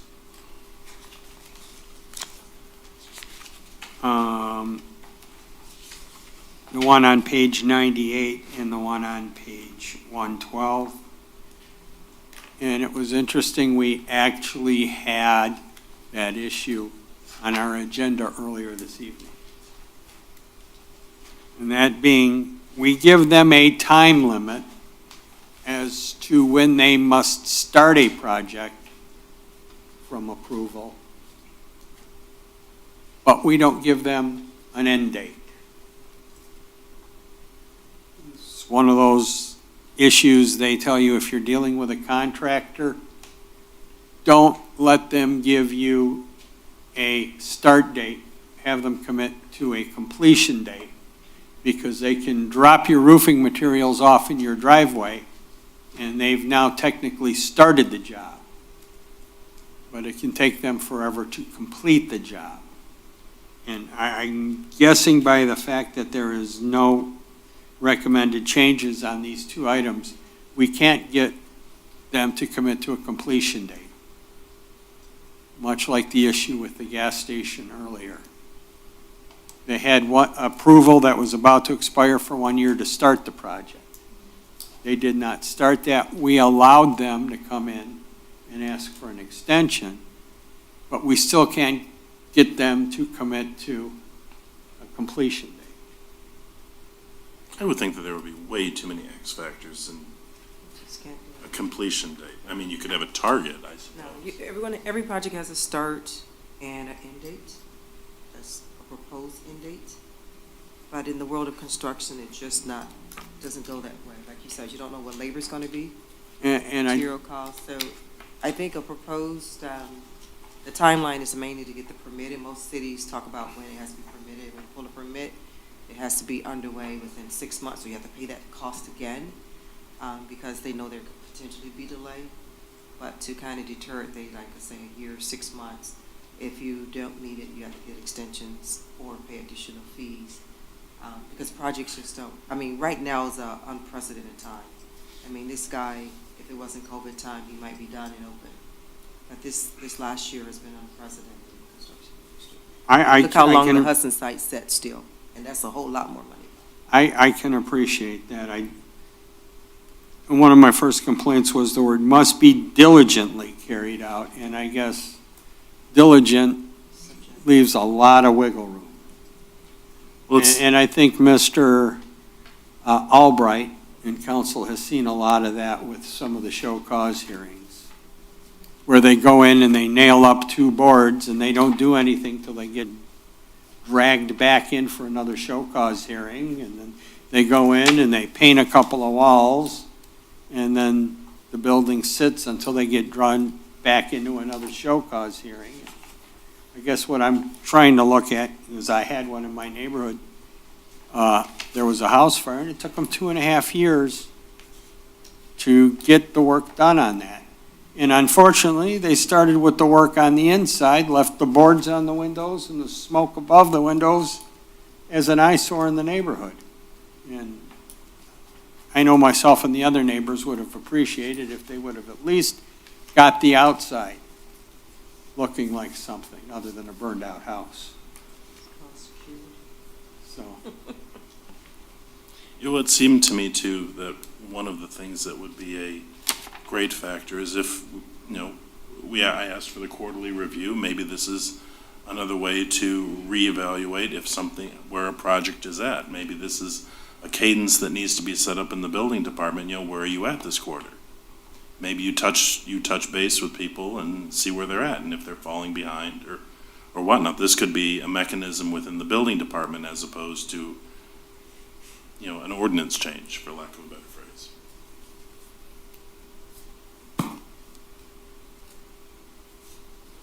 I'm wondering, the applicant that came in today, or any applicant that comes in after a year, do they have to pay a fee to come in front of us? I think it's probably for Ms. Holman. Does the applicant today, or any applicant that is asking for an extension, do they have to pay to come and present in front of the planning commission to go through the process for the extension? No, they don't. They don't. And typically, in other communities, there's no fee for that. It's just a quick memo that's written by staff, and then they present their case. Usually they provide a letter stating, they've had construction delays or, staffing delays, what have you. Okay, thanks. Anything else, or we can wind this boy up? Any questions? Anything? Could it be that we're at the point for a motion? Do I have somebody willing to make that motion with the inclusion of Commissioner Lubeck's keeping the minimum at 2 spots? I move to recommend approval to the revised City of East Point zoning ordinance and corresponding zoning map dated February 15, 2023, to the City Council for final adoption, contingent that the following modifications are made to the final published ordinance. Sections 5167, add cell lights as permitted use in MU2 and DT districts. Section 5184, eliminate the extra space in the word "in." Section 5188, correct form to 4 in subsection C and available to accessible in subsection F. Section 51274, add the definition of a privacy fence to the glossary and off-street parking, I think it's section 5195 to 2 minimum. I'll support that motion. We have motion and support. Ms. Holman, please call the roll. Commissioner Naylor, Yes. Commissioner Lubeck, Yes. Commissioner Broll, Yes. Commissioner Lalonde, Yes. Commissioner Moody, Yes. Chair DeHunt. Yes. Did I just hear a horn go off? All right, the world is your oyster. Go make some seafood. Moving on to the last item in unfinished business, consider the approving the 2022 Planning Commission Annual Report and 2023 Work Plan. And thank you for adding the attendance. I believe that was at Ms. Ulinski's request, if I'm not mistaken, or somebody's request. So, It's kind of ironic that Ms. Ulinski has perfect attendance, was here all 10 sessions, and she's not here today. Depends on when opening day is. she shot herself in Yeah, the if foot. was there an opening day last year? It probably didn't coincide. What happened? It probably did not I know, I coincide get with it. the planning commission meeting. This is kind of funny. Does anybody have any comments on the annual report? City Administration, do you have any feedback or anything on the annual report? No, Chair, it's just the Michigan Planning Enabling Act requirement for Planning Commission to approve the annual report, and then it'll go to City Council to receive and file. All right, can I get a motion that, for somebody to, Sorry. I'll make that motion. oh, hold on.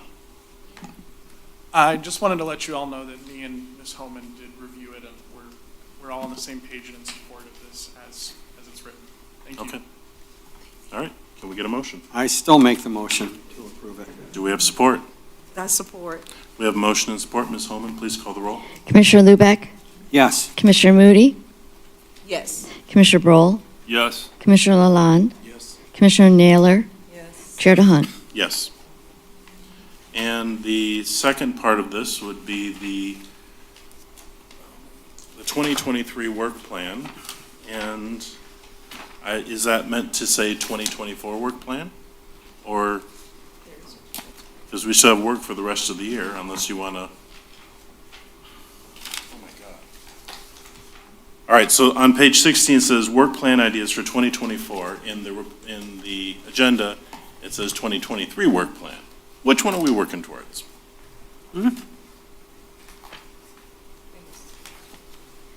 Chair. What page are you looking at? Right there, work plan, 2024. Chair. Yes. So you received revised work plans and annual reports in front of you when you arrived. Oh, is that page 11? And the 2024 work plan is in the future. That was for the future scope of work, but we nixed that idea and we're just working within our current year now. So it's the 2023 to 2024, I guess, work plan. Thank you. I don't, It was right there. It wasn't in the packets right there. So as you know, the Michigan Planning Enabling Act requires an annual report, but McKenna goes above and beyond that requirement, and we also create a proposed work plan that features feedback from city administration, also what is left for us to accomplish in our master plan, Also, the outstanding requirements for the redevelopment-ready communication certificate, or redevelopment-ready communities certification requirements. And we put all of that together into this great bundle of proposed work plan. And we also put in our expertise on what projects we think are best for the planning department, its staff to focus on. So in front of you, on page 2, you have the redevelopment-ready requirements, the outstanding requirements for us to complete our redevelopment-ready certification. And as you can tell, we have successfully accomplished 4 RRC requirements just with the swift of the proposed recommendation of approval of the zoning ordinance. So with our proposed recommended zoning ordinance, we've accomplished 4 requirements. That's amazing. Congratulations, you guys. Nice work. On page 2, we have the outstanding requirements for RRC. On page 3, we have the outstanding requirements for the master plan. And the way we post all of the outstanding tasks in the master plan, so the annual report and the work plan play together. The annual report states what projects are most important and have an urgent timeline. So we put all of the projects that have the most importance and have the most urgent timelines in the work plan. So we focus on those first. And then page 4, we have our additional recommendations from the planner. The ones that the department's actively pursuing right now are the application, standardizing our applications and improving our presence on the website. And I believe Ms. Holman has a comment. Mr. Chair, if I may, we have worked diligently with the planners on this. Administration has requested that on page 6 that the satisfaction survey be removed from this official document. It can be administered privately or, but not as part of a document that we're going to be publishing. So the removal of, so you wish to have it removed from page 6? Make a motion, we remove the item from page 6 as recommended by Ms. Holman. Do we have support? Support. We have motion and support. Ms. Holman, please take the roll. Commissioner Lubeck? Yes. Commissioner Naylor? Yes. Commissioner Broll? Yes. Commissioner Lalonde? Yes. Commissioner Moody? Yes. Chair DeHunt? Yes. Then can I get a motion from somebody to approve the proposed 2023 work plan from the Planning Commission? So moved. We have motion. Do we have support? Second. We have motion and support. Ms. Holman, please call the roll. Sorry, I think I have mixed those up. Annual report. That was the work plan, removing page 6. We are, yes, but we are approving the 2023 proposed work plan. Now that page 6 has been removed. Yes. Okay. Sorry, give me again the motion and support. Commissioner Lubeck motion, and then, Commissioner Lalonde. yes, Commissioner Lalonde supported it. Thank you. Call the roll. Commissioner Lubeck? Yes. Commissioner Lalonde? Yes. Commissioner Broll? Yes. Commissioner Moody? Yes. Commissioner Naylor? Yes. Chair DeHunt? Yes. All right, very good. Let's move into the second hearing of the public. The hearing. Mr. Myron, the floor is yours. Only you. You've got 3 minutes. Have a good time. Gary Myron, East Point resident. Just on the 10-mile gas station site, as the applicant said, that he might get more business because he's on the other side of the street and he's a bigger gas station from his experience, but he just doesn't know this neighborhood. This neighborhood is a Costco neighborhood. Mile down the road is Costco. You save 15 to 40 cents a gallon by going there. So I don't think he's going to get a lot of business like he thinks he's getting. And it's 10 mile, they don't get a lot of traffic. I mean, they get a decent, but look at the other gas stations, like it was said, that they don't fill up, they don't get a lot of business. And I think that's where that's going to go. That's it. Thank you. Seeing as there's nobody else in the audience, we'll close the second hearing of the public.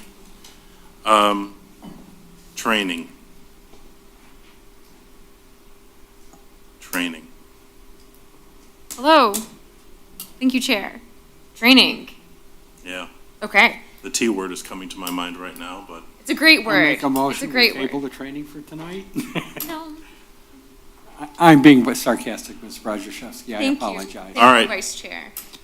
roll it. Thank you. So training's important, and we know that Planning Commission has been very active in learning a lot about the best practices of having a good urban environment through our zoning ordinance update. So thank you for all of your energy and your mind power that's gone towards this project.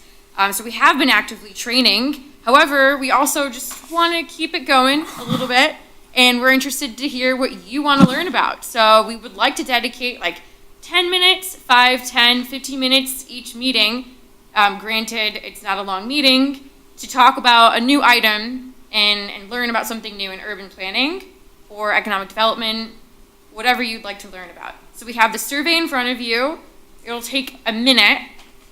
Please circle what areas you'd like to be learn more information about. And also, please fill out how many hours are you looking to have continuing education? Would you like to attend a training?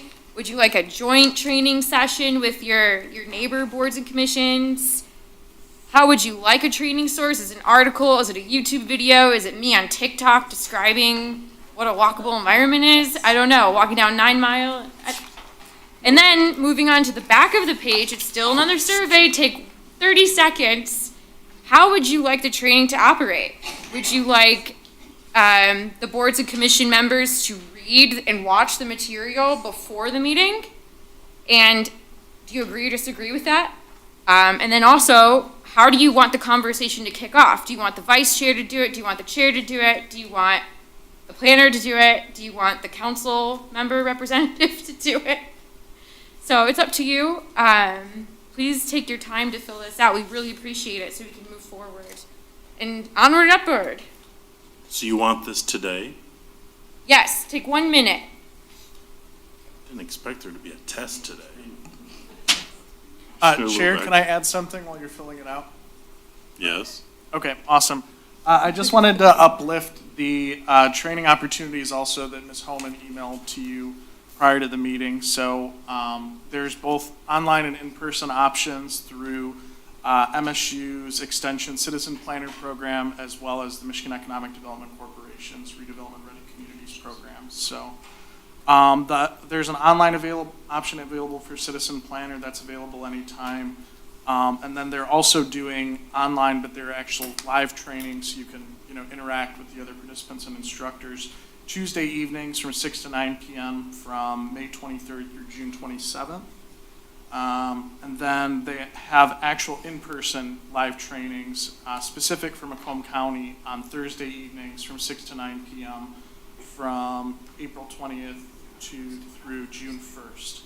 And then for, yeah, and I was going to say that, yeah. And then for RRC, similar to Citizen Planner, they have an online self-paced option that's available anytime for free. You just go onto the MEDC's website, sign up, kind of similar to Citizen Planner, and you can access that. And then they have a specific virtual academy for local officials that is going to be on Thursday evenings from 6 to 7 p.m., and that's from May 18th through June 22nd. The RRC trainings are both free, and the Citizen Planners are $250 or $225 if we get 4 or more of you to sign up between, I believe we sent it out to this commission, DDA, and ZBA. So, and I believe Ms. Holman has already gotten some interest from some of you as well as from some of the other boards and commission members. So if you haven't signed up yet or haven't expressed your interest in Ms. Holman, please do so. Thank you. And as a note, Chair, the city will be covering the cost of the trainings. We get a number of scholarships, but we also cover the training. If there's any cost. What happens if somebody signs up for it and they don't show? Well, that's not good. I know, that's why I'm asking the question. That's why the self-paced options are great, because it allows you to complete it at your own time. And they do ask you to complete it. I think for both of them, it's like within a couple of months, but they are relatively lenient on extensions if you need them, so. I'm just not looking to waste the city's money if somebody says they're gonna do something and then suddenly they don't follow through. That's fair. Mr. Lebeck? Okay, in that vein of all those trainings and Section 2, Item C under here, would you like to attend joint training sessions with other boards and commissions? Has any consideration been given to contacting our neighboring communities to see if, like, the Michigan State Extension Service could come in and do a citizens planner specifically at one of the city locations for 2 or 3 cities? Chair? Yes, please. I think that's excellent feedback, and I think there's space in the survey to note additional remarks. Thank you, Vice Chair. But then my survey will no longer be anonymous. Write with different ink. We heard your question already. Chair, I have a question. Just, I mean, the newbie on the block, where would be a suggestions to start, force training? Citizen planner. Yeah. That citizen planner one that's offered is excellent. That's Been their quite a mission number of years suspension, right? since I went through it, but I would like to see everybody on the Planning Commission and Zoning Board of Appeals be required at some point to complete that course. It's a great course. It really makes you think outside of the box, and it makes you look at things differently.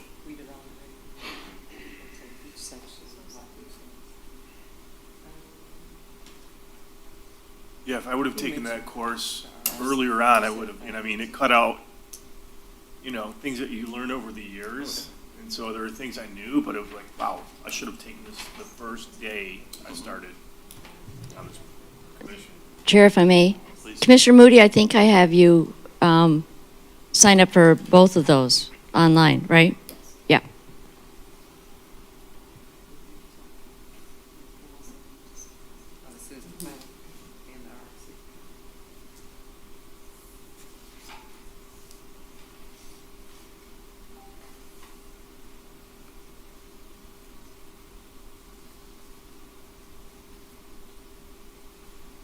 So I'm Yes, since you took that, Mr. Broll, I have noticed you've had a lot fewer questions.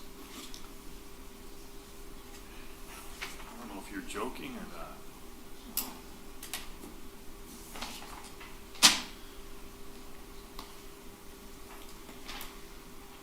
Chair? Yes. We also have an upcoming training event planned for the Planning Commission and a separate one for the Zoning Board of Appeals, led by McKenna, on an overview of what the roles of a Planning Commission are.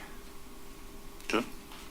So it's just a primer. That might also be of interest to you, Commissioner Moody. Do you have any dates? So actually, Chair, if I may, last year we held the first planning with the combined PC and ZBA members, held by McKenna with the general overview. So this is step 2, so it actually would be scheduled for an evening meeting of Planning Commission. And then we have one that'll be scheduled with the Zoning Board of Appeals. The city is also considering on a regular basis of the Michigan Municipal League holds parliamentary procedure training. We had a really good session, I believe it was last year. So we're trying to schedule that in for all of the members also. But the second class with McKenna for Planning Commission will be scheduled for one of the nightly meetings, the monthly scheduled meetings. Any training that is proposed or offered outside, like parliamentary procedures, things like that, I think it would be important for people to have a long lead time, so I know that July 7th or whenever the meeting is, that this is when we're going to do it. I think it's important because a lot of us up here are quite busy. And if we know on the 15th we've got parliamentary procedure, then we know that. So a long lead time is much appreciated. I guess when everybody's done with. Hey, yes, more lead time. Thank you. That would apply to everything. Once you guys are finished with your homework, if you could just put it on the thing up here. Then the teacher can take the homework away. All right, moving on to item 10, the Planning Commission Progress Report. This is just Ms. Brazaszewski giving us an update, not necessarily a discussion point, but just her telling us where we're at with some of the things we've done. Yes, thank you. You can expect to see this within your packet every month moving forward. It's actually, we're preparing for our 2024 annual report while doing so. So it's very efficient. We can see that in January, we elected officers, we approved a capital improvement plan, we had a memorandum on medical marijuana projects. January 19th, we held a special meeting about the zoning ordinance. February, we had a public hearing about a site plan, special land use for 21145 Gratiot, the Medical Marijuana Provisioning Center. And if we go all the way to the end of that row, the last column, City Council approved this project, their special land use, in February 2023. Moving on to the next page, in March, we heard two more public hearings on medical marijuana projects, 24545 Gratiot and 17375 8 Mile. And moving to the last column again, City Council approved these special land use requests in April, actually 2 days ago. Also in March, we tabled the annual report, which we approved today. Congratulations on your success this year. Thank you. All right. Thank you for the updates. I appreciate it. Moving on to commissioners' comments. We will start with the officially newly minted fire chief for the city of East Point. Chief, the newly minted, it's official now, as opposed to last month. Yes, thank you, sir. No, nothing tonight. The replacement, Alton Polk, who's taking over the fire marshal position, will be attending the next meeting. So you'll get them all spun up on it. You're throwing us away. No. I am the backup. So if he's on, like right now, he's on vacation. So I'll fill in for him. So. If he's the head that wears the big hat. Ms. Holman. I was going to talk about the trainings, but Mr. McCain already covered that, so please let us know, because the deadlines are approaching. Anybody who wants training, and then we'll, of course, take these into consideration as we move to future training opportunities. Ms. Hall. Just congratulations on your new zoning ordinance and moving it to the next square. Thank you. Ms. Brazaszewski. Yeah, congratulations, and thank you for all of your hard work. Thank you, Senior Principal Planner Hoff, for all of your hard work. We're going to miss you at Planning Commission meetings in East Point, so it's been a lot of fun hanging out with you and learning more and moving East Point forward. I also want to say that, hey, it's your chance to give us a review. So we did put the survey with the QR code of how McKenna Planning Department's doing, and we would appreciate your support so we can measure our progress and improve, and improve our service to you. And I just want to say for the record in the minutes that we had no intention of including it in the work plan. It was just for the convenience of printing it and putting it in front of you as a discussion item. Thank you. Mr. McCain. Congratulations to the Commission and Planning Department on the past zoning ordinance, very exciting. And congratulations to our new fire chief, and enjoy your holiday weekend. The birthday boy down there, Mr. Albright. Couldn't wait for you to get to me. I don't sing on the record. This voice could sour milk, so. I wanted to thank whoever brought the balloons in, and also the, in case anybody couldn't see, the Reese's peanut butter candy anchor. Also, thank you for the card. I did have a chance to read it, and everyone did sign that. Our firm has a tradition of also having a small party for all the members, including legal assistants and lawyers. And it's always custom to give us a card, and then some of the attorneys will write fun little limericks on the back. And I realized today that I have 26 of those cards. So I will be, I will be adding this one to those as well. So thank you very much to everyone. Councilperson DeMonico. Happy birthday, Rich.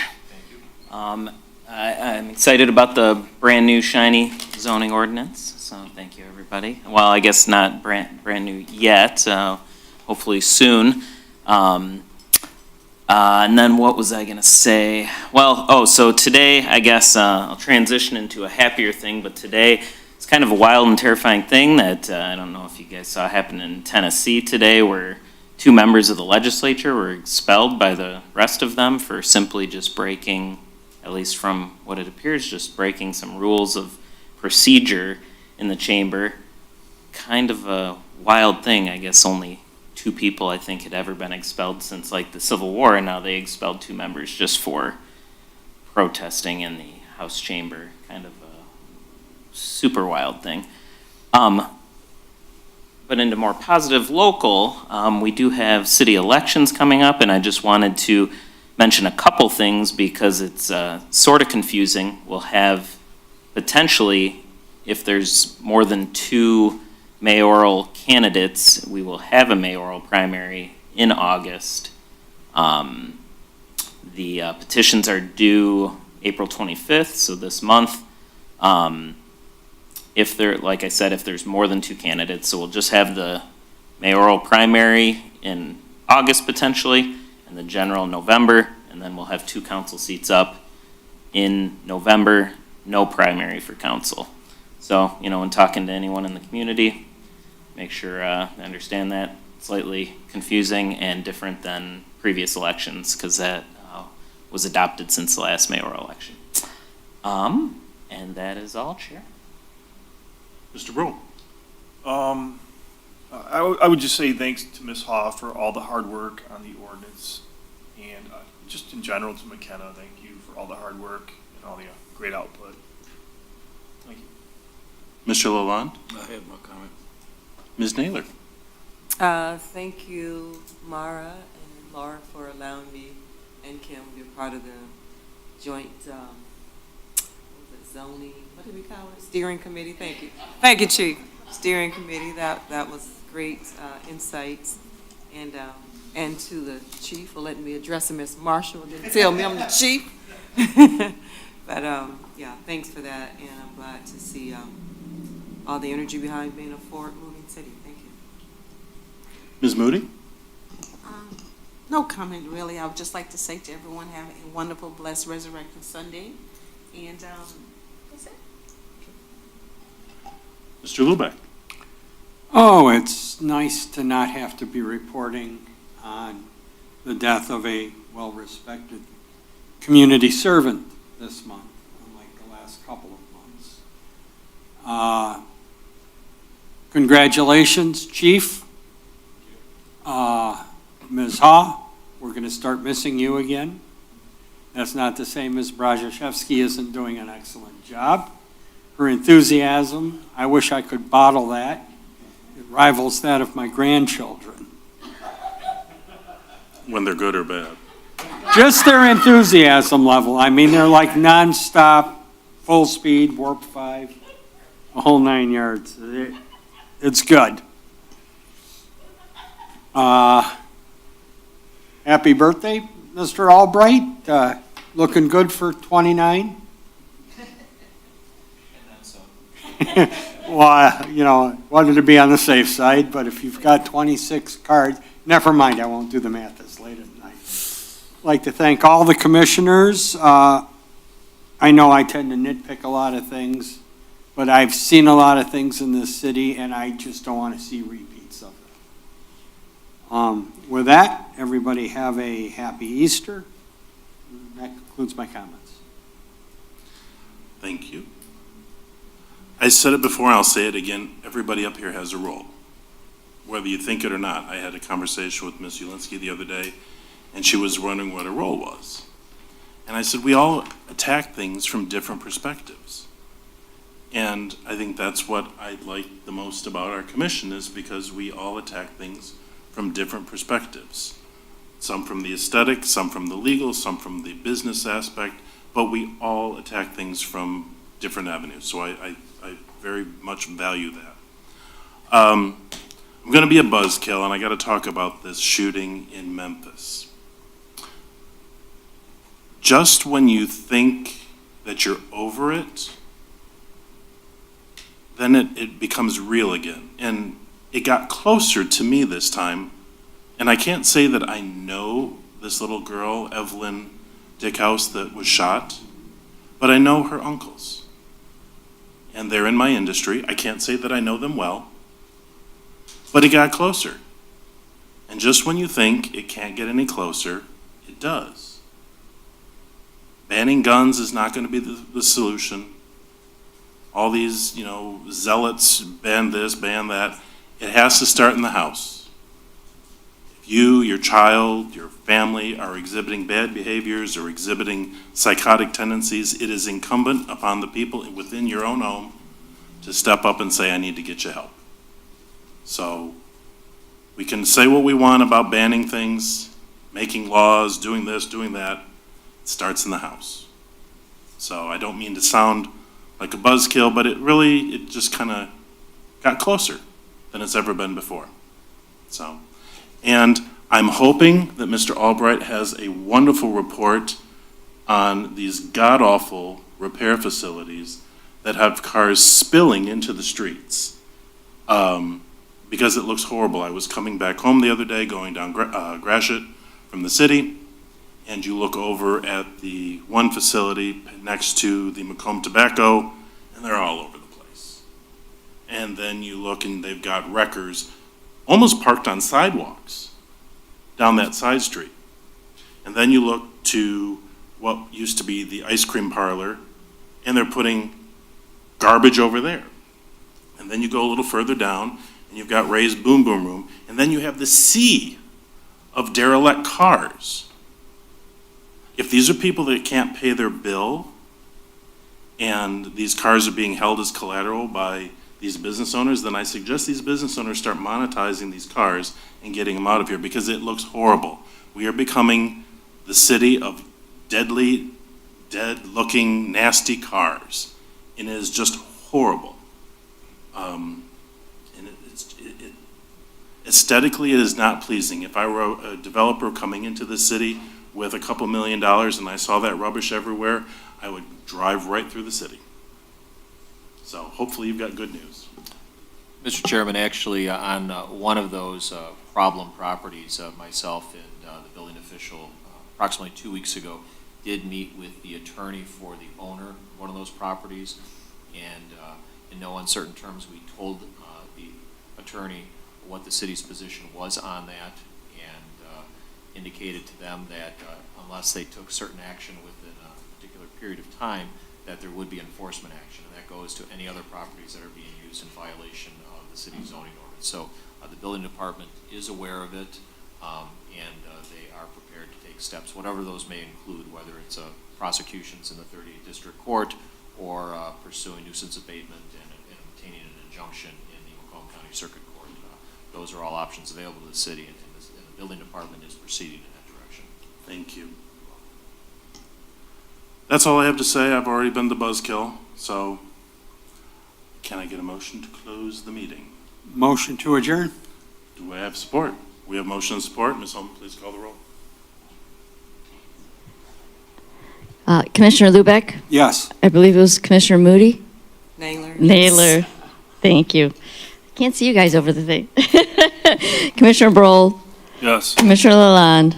Commissioner Moody? Yes. And Chair DeHunt? Yes.